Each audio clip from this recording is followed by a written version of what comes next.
welcome to Scotty's network today, and I am joined by Scotty John, although he is on mute for the time being. Scotty, how's it going today? Awesome. So, this is the initial session of Ask a Treasury Recruiter. Really, just in talking through this with Simon and Scotty, we came up with the idea because we find ourselves not necessarily having a lot of the same conversations, but the Treasury community, I think there are questions that are out there that people think may be unique to them. But like anything else, if you have that question, chances are someone else does. So just go ahead and ask the question. And that's what we're trying to do, is drive engagement in the community, get people talking. Especially if you're in the job search right now, it can be a little bit of a challenging environment. So we wanted to extend our knowledge base. I know, Scotty, you've been in the industry 10 plus years. I've been in the industry a little bit longer than that. We have not only recruited in Treasury, we've been across multiple disciplines. But a lot of what's strange to me, and tell me if you feel differently, is although it's a different space, I've always kind of used the adage, if you can recruit pens, you can recruit pencils. It's just a different skill set, really. But a lot of the challenges that we see that exist in Treasury also exist in these other industries. And it's just kind of, as a job seeker, there's no shortage of people out there who have an opinion, don't get me wrong, but you don't really get the recruiter's perspective on what you should be doing or what you could be doing a little bit differently, since we're on the other end of the desk. And I'll shut up and let you talk for a minute now. Well, thanks, Joe. I was on mute there just because I didn't want to, start playing the video here. This is a different platform, obviously, than Facebook. So we're still figuring out the best way to take comments and questions as they come in. I think I've got that figured out here. And it does look like we're about to start getting some questions. But to your point, I think absolutely. There's things that are unique to Treasury or IT or medical. I mean, you and I have recruited in several different industries, but there's also a ton of general questions for job seekers, regardless of what their industry is or their profession, right? And so, to your point, I think the way I look at this is I'd like to obviously we want to make it as focused on the Treasury community and helping our Treasury folks first, but really anyone who has questions for a recruiter can join these and ask questions. I think that's kind of the goal for us, right? Is to just add as much value as we possibly can to job seekers, regardless of industry. Is that you agree? Yeah, 100%. I mean, it's a situation, like I said, there's no shortage of people who have opinions and everything else. It doesn't necessarily mean that that's a recruiter's piece, because you'll find a lot of people out there who've never recruited, but seem to have this career guide that maybe, I don't know, maybe it's based on their own experience. Maybe it's a different conversation for a different day. But we're happy to answer questions across any industry. Obviously, we're both Treasury recruiters at the moment, but we have recruited across different industries. So please feel free to ask. We'll do the best we can. The one thing you can definitely count on from the two of us is if we don't know the answer, we're just going to flat out tell you. We'll try to provide resources if we don't know the answer. But as much as I'd like to claim to be all-knowing, I certainly am not. So with that, Scotty, do we have any questions right off from the audience, or where do we start? Yeah, we do. And I want to address, so Adnan, you mentioned that there's a lot of echo.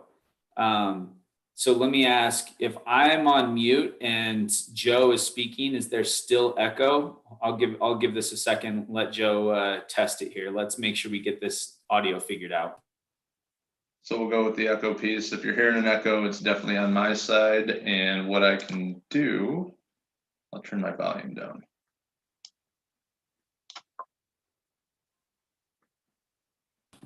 Have we addressed that?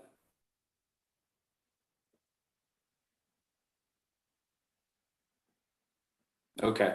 I don't know if we have, but we'll keep pushing forward, and hopefully, people can actually hear us. So the first question that we have, this comes from Adnan, and the question is, does having a CTP certification help the profession after 10 plus years of experience in Treasury? You want to lead that off or you want me to? Sure. Yeah. I think, in terms of, in as far as, okay, so we're getting some comments from other folks saying they don't hear the echo. I'm not sure, Adnan, it might be on your side of things, unfortunately. But hopefully you can hear this because this is your question and I want to address it. So I think, it's interesting, the distinction here when you mention, does having a CTP certification help the profession after 10 plus years of experience in Treasury? I think that's important, that distinction, because frankly, I think 10 plus years of experience, you are likely to not only learn everything you would learn from a CTP certification, but also probably learn more, right? You're probably going to go in depth on everything you learn from the CTP. Now, the caveat here is, and Joe and I will be the first to admit to you, we're not technical, nor are we practitioners. So, frankly speaking, I've done a little bit of research. I think I have a sense for the bullet points of what's on the CTP, but I don't know how in depth that really goes. My understanding is it's really kind of, scratching the surface, and you're going to dive into a lot more than you would just in studying and taking that exam when you're in your day-to-day job. So again, I think for somebody who has a year of Treasury experience, getting the CTP, you're probably going to learn a lot and you're going to see what your future holds. Someone who has 10 years of experience, my guess would be that you're going to maybe formalize some things and you're going to get a certification that in some cases matter to some employers. But I don't think it's necessarily going to create any breakthroughs. What do you think, Joe? So when it comes to the CTP, I definitely come from the standpoint of you'd rather have it and not need it than need it and not have it. So even if you are a 10-year experienced professional, sorry, I have my wife just got home, so you might hear some dogs in the background. But even if you have those 10 years of experience, it doesn't necessarily mean that you have the experience, like well-rounded experience. Say if you're in a larger treasury department, maybe it's siloed. You're only doing ops, maybe you're only doing cash management. You haven't done anything with FX or capital markets. That may give you a foundation there. The other piece to that is, I don't know, I was taught at a very young age, the more acronyms you can put behind your name, the better off you're going to be. So, or the more initials, I guess. So CTP, yeah, I'm a huge believer in investment in yourself and just in education. And if anything, it might just be more of a refresher course for some of the stuff you've forgotten along the way, or a different viewpoint into how you're doing things, or how things could be done in Treasury, which maybe you're bringing that back to your next role or to your current company. So I definitely side with go for the CTP. The other piece to it, it's kind of like an MBA. You'd eventually get the experience and you'd eventually learn, but it opens up a different network to you. So now all of a sudden you're entangled into the AFP, or you're exposed to their resources, and now you have common discussion points around, hey, you have your CTP. What was that like? Are you going for your CFA? Like I think it opens more doors a little bit that way. I'll take more of a hardline stance on that. Well, and to be fair, I think, to your point, I don't disagree with what you've said. I guess what I would say is, when it comes to, does it help? I don't want to, unequivocally say it helps. I think it's completely circumstantial. Yeah. Certainly it does not hurt, right? Yeah. Like there's absolutely no downside to getting it, because even if it doesn't help in 5 out of 10 particular job search, opportunities, like should say positions you're actually applying for or interviewing for, it's not going to hurt. And if it helps even in 1 out of 10, then it obviously helps. So yeah, I guess you're taking a little bit harder stance on it. I'm just saying there's no downside to it. Yeah, I can tell you that it's only been a handful of conversations that I've had with treasurers where they're like, absolutely need a CTP. More often it's like, if they have it, great. I would prefer that, but it's not necessarily going to be a deal breaker one way or the other. That's where my own personal bias toward personal development and education kind of falls into it. And if you're asking me, like I said, I would rather have it and not need it than the other way around. Sure. Okay. Well, so I haven't gotten any new questions, Joe. So maybe we should just jump into some of the frequently asked questions that we get. One of them we got last week at the end of our typical Wednesday Ask a Treasury Professional kind of meeting that we've been doing. And so I felt like this was a better forum. And if Julio's on the stream right now, hopefully he's able to get the benefit of his question. So basically the short of it was, what are some pointers that we have, some kind of best practices, so to speak, for taking a next step in the career, especially if somebody who's younger in their career and looking to, to grow to that next step? So if it's me and what I've done throughout the course of my career, find the person who has the job you want, start talking to them. Reach out, introduce yourself, say, hey, here's where I'm at right now. I'm interested in your role. Here's why I'm interested. I don't necessarily want your job, but I am curious as to how you got into the job and what you did to prepare yourself to be successful in this role.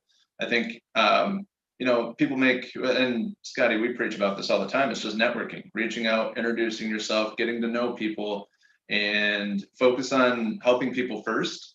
But ultimately, you do have an end goal in mind. And if you want to learn about what it takes to, say, if you're an analyst who wants to become a manager, if you have a manager in your company, or if you report into a manager, start having those forward-thinking conversations around, hey, what did you do when you were in my shoes to get to where you're at right now? I don't want to come take your job. But at the same time, a good manager or a good leader is going to think succession planning and that type of stuff. So now all of a sudden they're thinking about you a little bit differently. I know I can drone on about this forever, so I want to get your view. Well, I think to your point, we both can go on, and there's so many things that we could talk about.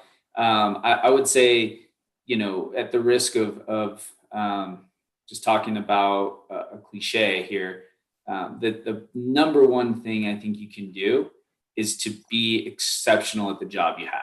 Yeah. So I think a lot of times, especially for those of us, that when we're earlier on in our career and we're thinking more about, what's next, we tend to perhaps kind of take our eye off the ball a little bit and slip in, our day-to-day. So the very first and most important thing is you have to make sure that you are, if there's often metrics for every job, right? Mm-hmm. Whatever the quantifiable and measurable way in which you are successful in your job, you have to make sure that you're exceeding, or at least meeting, if not exceeding, those expectations from every one of those quantifiable metrics first, right? Because, to your point, Joe, I think going to your own leader or others in the industry and kind of making a case for, well, not necessarily making a case, but just asking the question, how did you guys do it?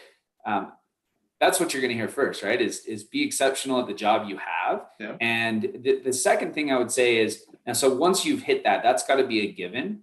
But once you've hit that, the next thing I would say is, okay, now look to where you can add value outside of your day to day, right? And just there's another common, perhaps even cliche in job descriptions called being a self-starter.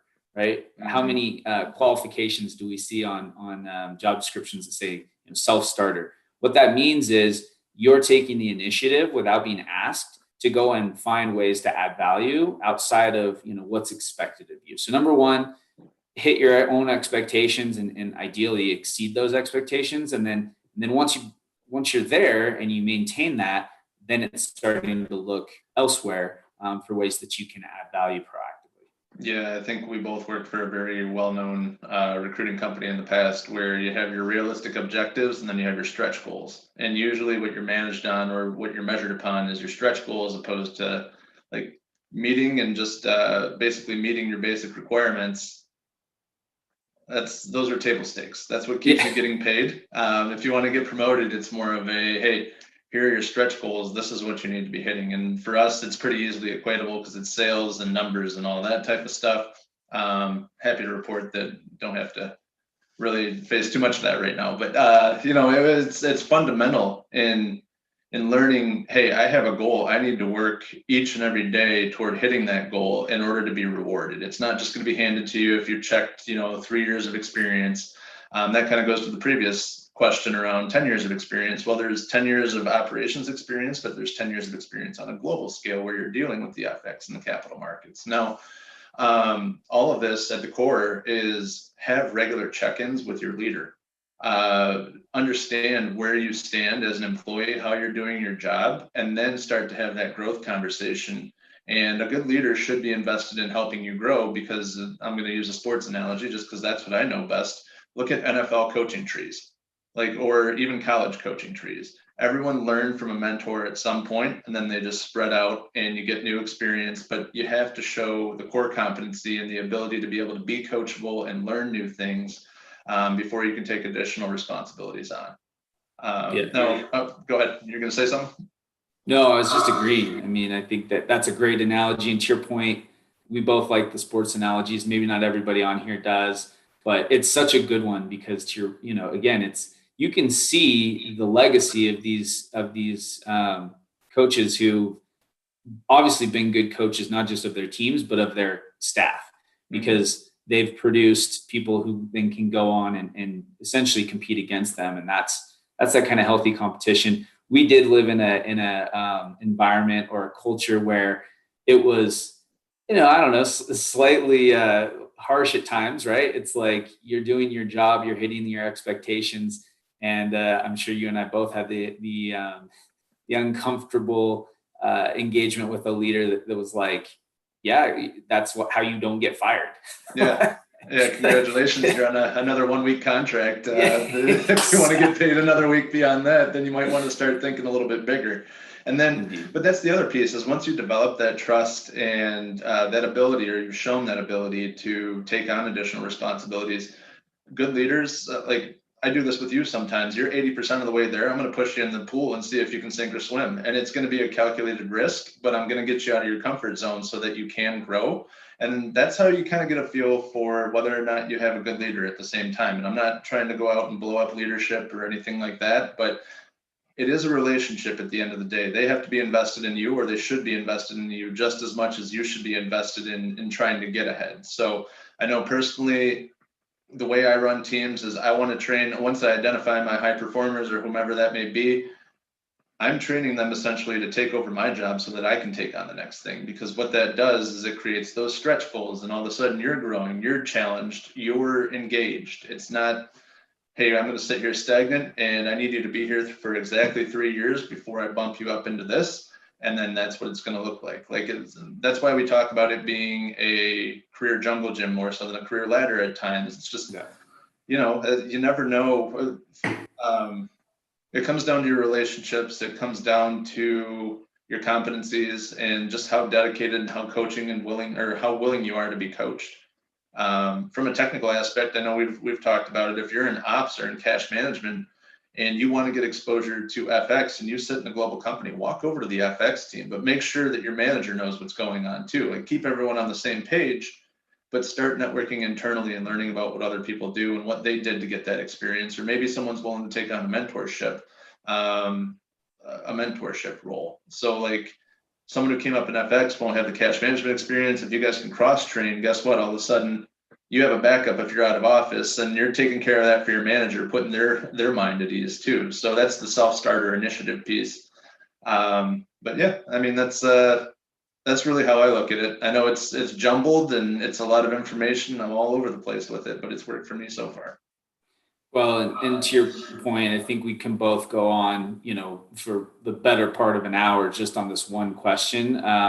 So hopefully, Julio, you've taken away some of the top things to start with, and we can get into more detail because we plan to do this every week. So if you have more specific questions moving forward, please feel free to ask them here in this forum, because like I said, this is something we plan to do every week, and we're hopeful. And I guess I should just ask those of you that are watching, looks like we have 8 currently on right now. Please, any additional questions for us, and now's the time, because we don't want to just drone on here. We want to make sure we're adding as much value as we can to you. David did make a comment that I think begs a response, and that presumes an environment where one can make mistakes. So as you and I are talking, Joe, about this environment that we've lived in the past, where it was kind of I don't want to call it cutthroat. That's not fair, but it was a tough place to be successful. You really had to, you kind of had to be on your game, and meeting expectations was never going to cut it. You had to exceed them.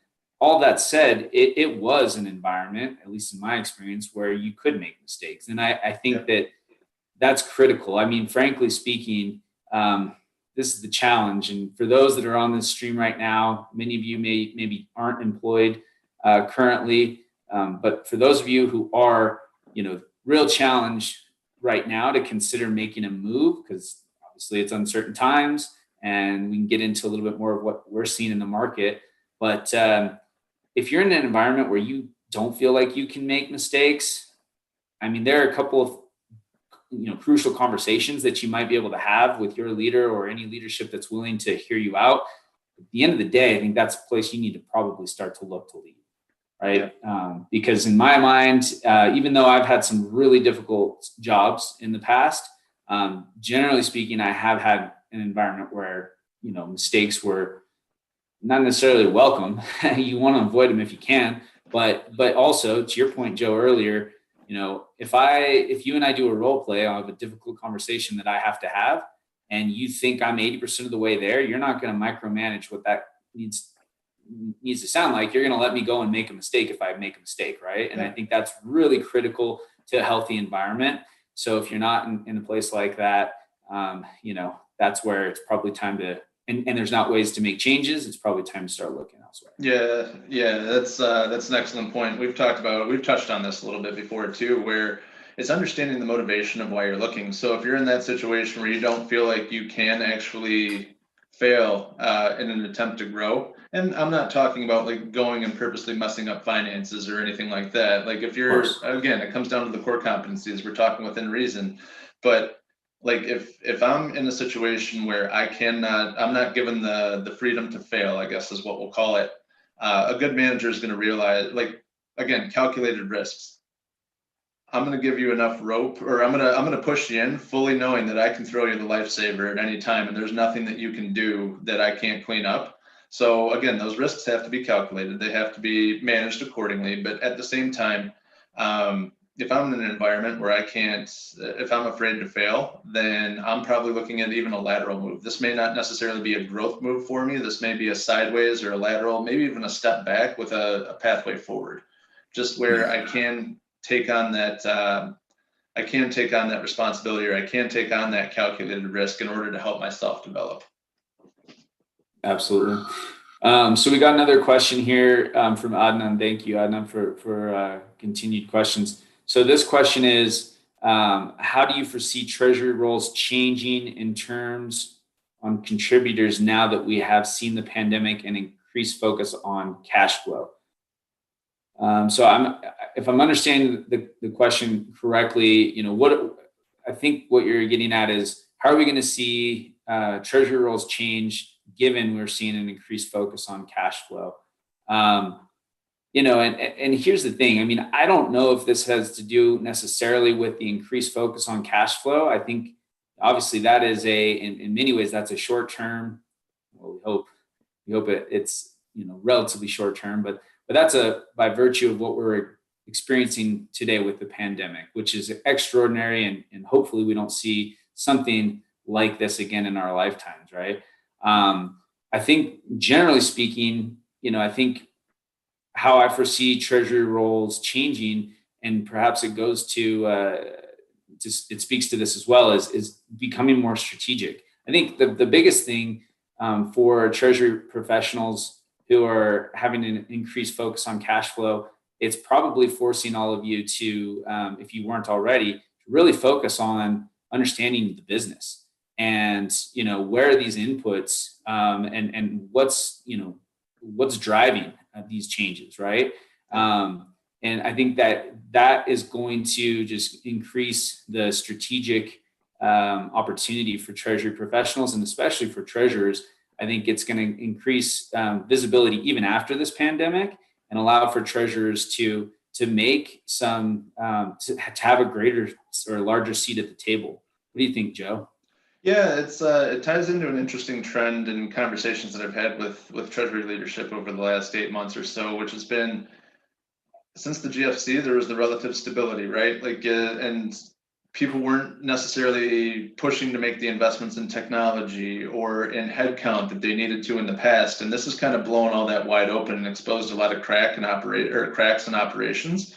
So my hope for this, and not having a crystal ball, not being able to see into the future, but I think you're going to see some additional investments into technology and automation to knock out a lot of the just remedial tasks within Treasury, a lot of the reconciliation, like anything that can be automated within tracking. You're just going to get the output from data, so that, to your point, it does make people more strategic. I think what you'll probably see is people being asked to do more with less, and that's where technology can cover a lot of gaps. But at the same time, if that's knocking out a lot of the administrative tasks on the lower levels, then that does allow you still to have that strategic mindset. So I think you bring up an excellent point around shifting your mindset to really understanding the business and understanding how your role actually impacts the team and the business, and how Treasury's function overall impacts the business. And that's going to take interacting with people outside of Treasury. It's going to take interacting with your different business units and the leadership there, understanding how your what you do day to day actually impacts them day to day, and vice versa. So that's my hope, is that technology will become a little bit more prevalent. I hope there will be additional investment in headcount and in technology that'll allow people to be a little bit more strategic, not feel like they're underwater. But at the same time, the onus is on the current Treasury professionals too, to take on that strategic mindset, not to say, well, I have a whole bunch of free time, I don't know what I'm going to do with it. Right. I think, this is not just a challenge or an issue that's facing Treasury professionals, but pretty much anyone in a technical skill set. Your ability to communicate, build relationships, build rapport, and really the soft skills that you hear us talk about often. We talked about the self-starter soft skill earlier. Those are going to become more and more important. And not that the technical skill set's going to go away. You're still going to have an understanding. Though a lot of the things that take, human brain power today are going to, I would, again, no crystal ball here, but I would argue are likely going to be outsourced to a machine brain that can just do more than we can, right? And so it's not a matter of, you're going to get insights, and you're still going to need to have a technical skill set, but it's the ability to, what do you do with those insights, and how do you communicate those to other parts of the business? How do you influence other parts of the business?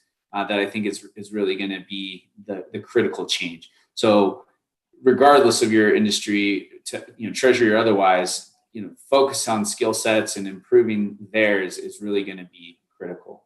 Yeah, the conceptual understanding is going to be extremely important, because if you're relying too much on technology, you need to know where the variances are and kind of your expected output versus the actual output. That way you can identify and be able to fix if something is going wrong with the technology. No, absolutely. It's a really good point.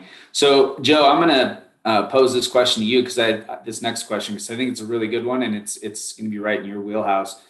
So Michael asks, he says, he starts with this context. In recent searches for Treasury roles, and even in the most recent posts from your team promoting vacancies, the majority of open roles seem to be located on the West Coast versus the East Coast. Is this just a coincidence, or is there other market factors driving this? So it speaks partially to where we're at in maturity as a business. So let me just, how do we attack this? So let's put it this way.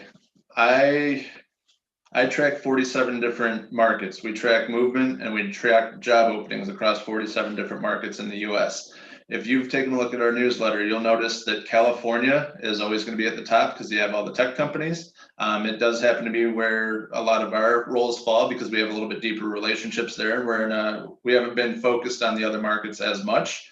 That's where, with our division of labor, that's where we're changing that focus, and we're still fairly new into that initiative, which is probably why you're seeing the imbalance that way.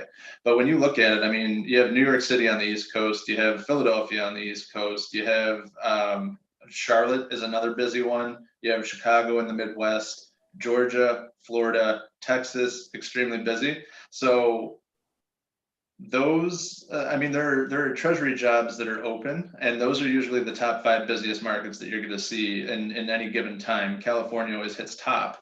But from a volume standpoint, they're pretty well spread out. And now what we're starting to see is a little bit of an uptick in remote opportunities, which kind of skews numbers because all of a sudden you're advertising across 20 different markets opposed to one.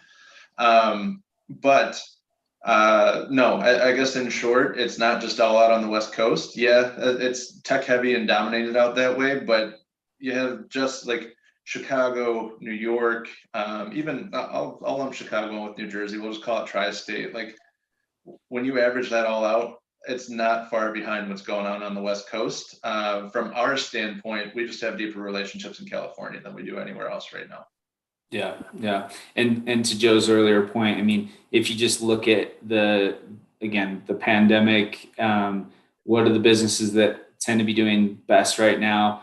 There's many that happen to be on the West Coast. I mean, Amazon's a great example of one that's grown significantly during this time and advertising quite a bit. And it's just by virtue of where they're headquartered that you're seeing, a lot of these treasury roles that might skew, at least anecdotally, what you're seeing, the numbers. But to Joe's point, if we take and look at the data, which is always really instructive, it's skewed slightly, but this tri-state area is actually pretty close behind, right? So yeah, and Texas has blown up recently. I can tell you that. I don't know if it's a lot of oil and gas, of course, but at the same time, you're starting to see some tech companies start moving down that way too. And also retail, seeing quite a bit in retail. You would think retail is a pretty hard hit sector, but at the same time, that's when a good treasury can show up is in times of turmoil. And that's exactly where we're at.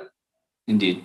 All right. So Lisa has a question. Are there any red flags a recruiter looks for on a resume that may not move them forward? And again, this is a question we might be able to take a full hour to respond to.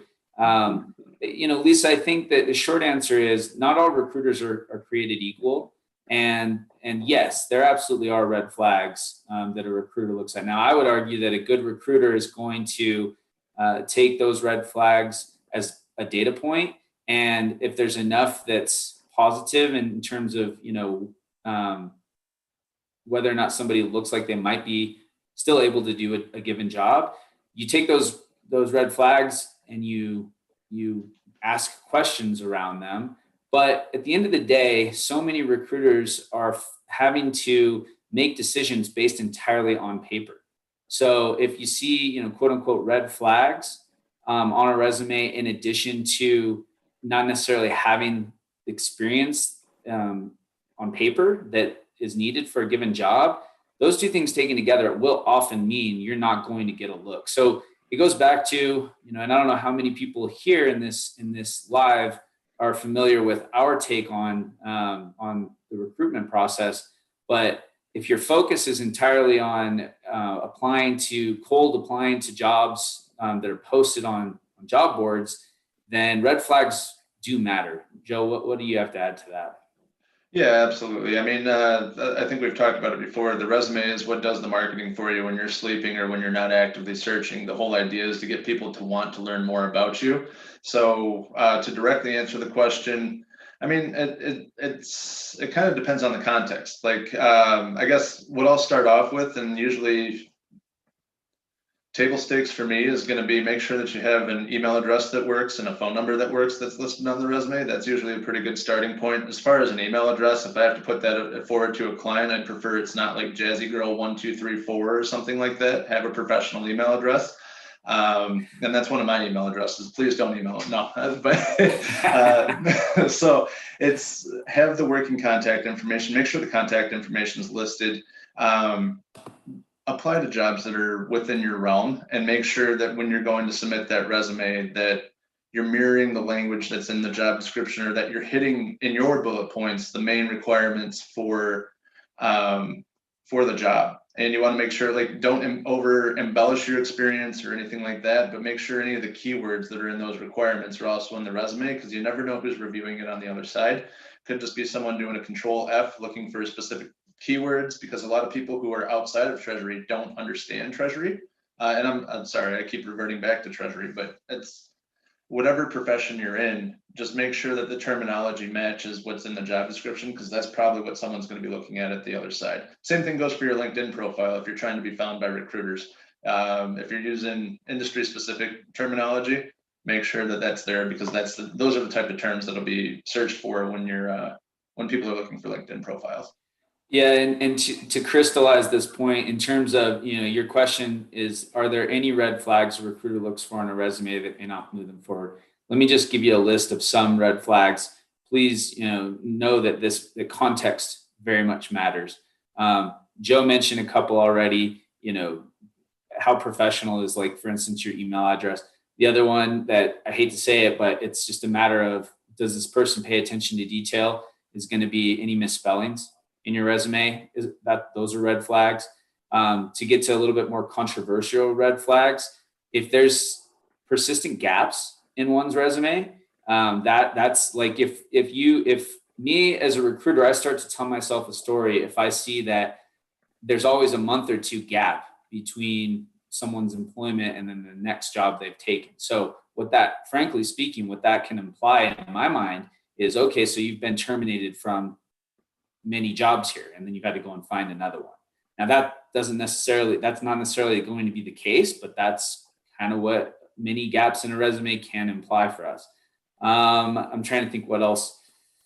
Those are, so some of the big ones are some of the common and probably obvious ones to you. And I think the other one just that is important is, if you've been, depending on, how you're positioning your resume, if you've been in a treasurer seat or, a director level position, but the position you just applied for with me is an analyst level, that's a red flag. it's a data point. It's a question mark for me. So taken together, many of these are going to mean you're going to get a canned message, or sadly, we don't condone this, but many recruiters just won't get back to you at all.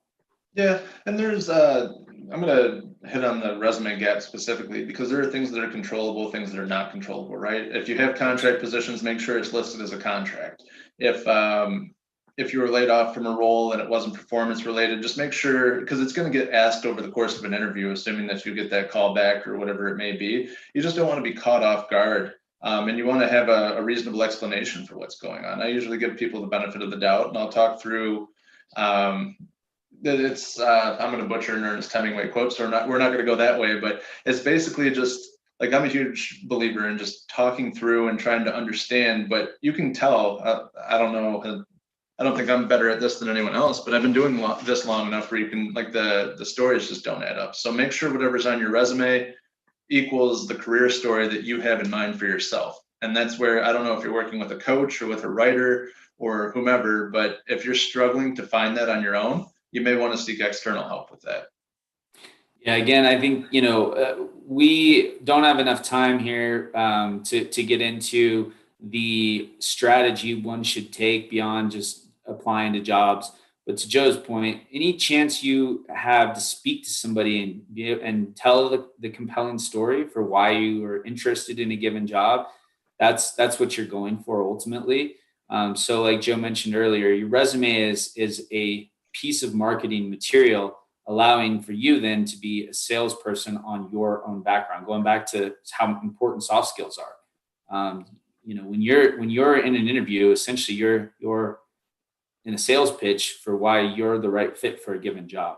Brendan, I'm not sure why, but I can't open your comment. All I can see is the little hand raise emoji. So I'm not sure what your question is, man. If you can, sorry about that. If you can resubmit that question in the comments, that would be helpful. Lisa has another question. Other than the usual software skills, Microsoft Office, are there other software programs one should learn? So Lisa, that depends a lot on your career path and what you're doing. I think the answer is yes, but again, it depends. If you're a business intelligence focus in Treasury, then Tableau is going to be a software you're probably going to want to learn.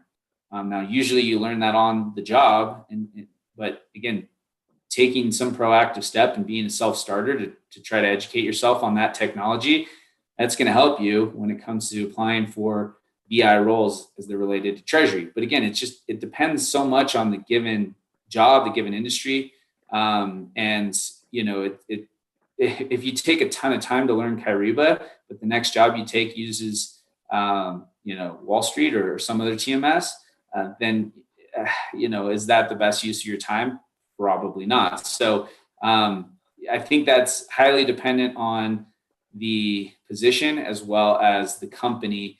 And, I think certainly in the space we're discussing today, the Microsoft suite is going to be absolutely critical. Yeah. Yeah. And I don't really have anything else to add to that. I think you're right on the money. It's just depending on your career path and what career you're pursuing, try to get an understanding as to what technologies you're going to need exposure to. There are no shortage of free trainings for a lot of them, and some of them are paid trainings, but that also ties into that self-starter and initiative piece that we were talking about earlier. Yeah, absolutely. So we have time for about one more. Well, and like I say, I'm not seeing any others. I know Brendan may have for whatever reason, I just can't open his comments. Super frustrating, frankly. But there may be one other question that that we're not seeing. But if anybody else has any other questions, please feel free to put them in the comments here on this live stream. Otherwise, I think we'll wrap it up, because again, the purpose of this for us is to address your specific questions in real time. And again, this is now going to be a standard for us. So I guess we'll just take the opportunity to shamelessly plug that we will be doing this every Monday moving forward, 9 a.m. Pacific time, noon Eastern time. And we welcome not just Treasury professionals and not just people who are actively job seeking, but pretty much anyone who has a question for a recruiter or multiple questions or even frustrations and you want an opportunity to air those. So yep, I'm still buying time here and still no additional questions come through. Okay. Anything else, Joe? No, just make sure you're sharing your feedback. And if there's anything that, if you're watching this at a later date and you have a question that wasn't answered or that you want to have answered on a future chat, either make sure you're joining the chats. If it's in the middle of your day and it's not convenient for you, email us so that we can make sure that it's addressed. We go off of feedback and we want to put out stuff that is valuable for you. So we don't just want to sit here and chat through our own agenda. If there are real life challenges that you're facing, like we talked about right at the beginning here, someone else is facing them too. So we're more than happy to take a shot at answering the question. Indeed. Yeah. And thank you to those who have participated today. It's 45 minutes went by quickly. No kidding. Yeah, seriously. I think on average, we've had about anywhere from as low as 5 to as many as 11 people on. So, it's not lost on us that you guys are taking time out of your day to join us for this. And again, the purpose for us is to continue to put out quality stuff that is actually valuable to you. So like Joe said, if you're not comfortable either in real time putting your question here on the comments section of the live stream, or you're going to have to watch this recorded later, feel free to email us between now and next Monday. Otherwise, thanks again for joining us today. All right. Make sure if you are in Treasury that you're connected to Simon or that you're watching him, because we do have another conversation on LinkedIn Live on Wednesday. And then actually next week, I believe it is, Scotty will be presenting on the future of Treasury skill sets and what we're seeing in the industry with HighRadius next week during the middle of their conference. So please make sure that you're tuning in there. And if there's anything we can do in the meantime, feel free to reach out to either one of us and we'll do the best we can to help you. Thanks all. Have a good rest of your afternoon.